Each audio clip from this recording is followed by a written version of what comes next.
Doğanın iyileştirici gücüne hoş geldiniz. Hızlı akan şehir hayatından uzaklaşıp, doğanın kollarına kendinizi bırakmaya ne dersiniz? Bir ağaç altında oturmak, kuşların cıvıltısını dinlemek ya da deniz kenarında yürümek.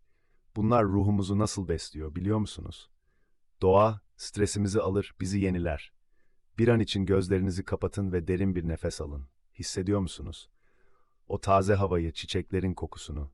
Doğa sadece gözlerimize değil, ruhumuza da hitap eder. Hadi bu hafta sonu doğaya çıkalım. Unutmayın, doğadayken kendinizi daha iyi hissedeceksiniz.